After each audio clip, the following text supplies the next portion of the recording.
চলো চলো চলো। সফলতা পেতে পারে।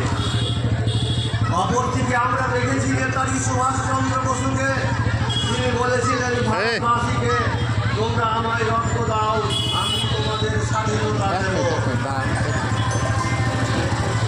অনেক ক্ষেত্রে দেখা যায় লড়াই ছাড়া, সংগ্রাম ছাড়া, দীর্ঘ সংগ্রাম ছাড়া অনেক কাজই সফল হওয়া সম্ভব নয়।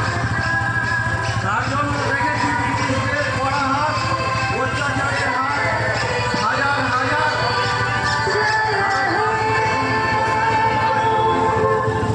বৌদ্ধ আদিবাসী সবাইকে স্বাধীনতার সামিল হওয়ার জন্য শাহাদাত বরণ করতে হয়েছে।